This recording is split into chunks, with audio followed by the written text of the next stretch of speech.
মোড় থেকে যুক্ত হচ্ছেন তরিকুল ইসলাম। তরিকুল, মানববন্ধনে কোন কোন প্রকল্প শেষ করার দাবি জানানো হচ্ছে, বিস্তারিত জানাবেন।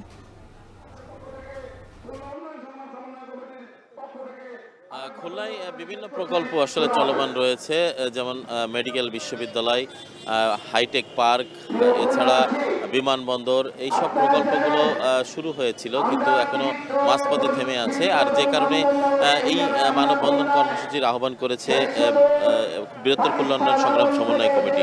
সম্প্রতি যেটা যোগ হয়েছে সেটি হচ্ছে খুলনা থেকে যেটি নড়াইল হয়ে ঢাকামুখী যে ট্রেন, এই ট্রেনের তিনটি শিফটে এটি খুলনা থেকে চালু করার জন্য বলা হচ্ছে, দাবি জানানো হচ্ছে।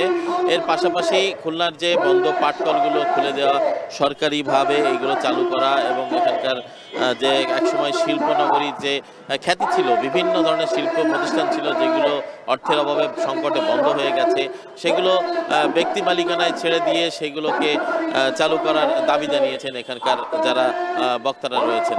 তারা বলছেন যে খুলনার সবসময় অবহেলিত এবং দক্ষিণ অঞ্চলের যে উন্নয়ন প্রকল্পগুলো সেগুলো ধীর গতিতে থাকে এবং বিভিন্ন সময় আন্দোলন সংগ্রামের মাধ্যমে এটি চালু করা হয়। এছাড়া খুলনার শিল্প নগরী হিসেবে গড়ে তুলতে গেলে পাইপলাইনে যে গ্যাস সরবরাহ যে প্রকল্প, সেটি খুলনা পর্যন্ত সঞ্চালন লাইন এসেছে, কিন্তু এর যে বিভিন্ন জায়গায় সংযোগ বা শিল্প প্রতিষ্ঠানের যে সংযোগ, সেই সংযোগটি আসলে দেওয়া হয়নি। আর যে কারণে কিন্তু গ্যাসের স্বল্পতার কারণে খুলনা অঞ্চলে শিল্পায়ন হচ্ছে না।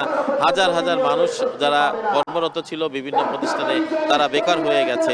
সব মিলিয়ে তারা যেটি বলছেন যে এইগুলো বাস্তবায়ন না হলে আসলে খুলনার সাধারণ মানুষ উপকৃত হবে না এবং দক্ষিণ অঞ্চলের মানুষ কিন্তু অবহেলিত থেকে যাবে এবং কর্মসংস্থান না হওয়ার কারণে সামাজিক অস্থিরতা তৈরি হবে, অর্থনৈতিক একটা শূন্যতা তৈরি হবে।